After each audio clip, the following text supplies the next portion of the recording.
Kasi simula pa lamang ng buwan ng Hunyo, ngunit nagbabadya na kaagad ang mga pagtaas sa presyo ng ilang pangunahing utility services, gaya ng petrolyo at kuryente. May balita si Mia Dayagin. Hindi na lamang ang tuluyang pagsisimula ng panahon ng tag-ulan ang kailangang paghandaan ng mga mamamayang Pilipino sa pagsapit ng buwan ng Hunyo. Dahil sa pagpasok ng buwan ay nakaamba na rin ang paggalaw sa presyo ng kuryente at petrolyo na pangunahing utility services sa bansa. Nakatakda na sa ika-4 ng Hunyo, Martes, ang pagkakaroon ng magkahalong paggalaw sa presyo ng mga produktong petrolyo sa bansa.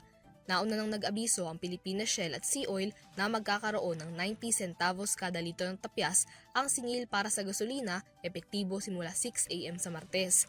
Tataas naman ng 80 centavos kada litro ang presyo ng kerosene, habang 60 centavos kada litro rin ang magiging patong sa singil sa diesel. Ito na ang magiging ikatlong magkakasunod na linggo ng pagtaas sa singil nito. Ipatutupad din ng clean fuel ang kaparehong price adjustment maliban ang sa kerosene na magsisimula 12:01 ng Martes.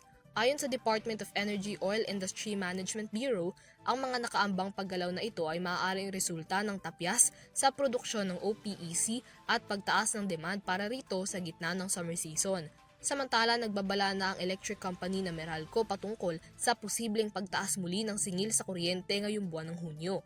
Ayon kay Meralco spokesman Joe Saldariaga, tinatayang aabot sa mahigit 10 centavos per kilowatt hour ang magiging patong sa singil ng kuryente ngayong buwan dahil na rin sa pagtaas ng ancillary services ngayong Hunyo.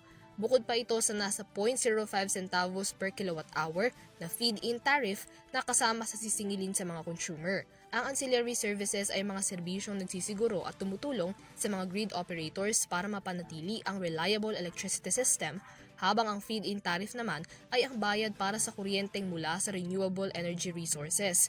Isa pang maaaring magdulot ng pagtaas ng presyong ito ng kuryente ngayong Hunyo ay ang pagsasailalim ng power grids sa yellow at red alert noong huling 2 linggo ng buwan ng Mayo na isa sa mga pinagkukunan ng supply ng Meralco.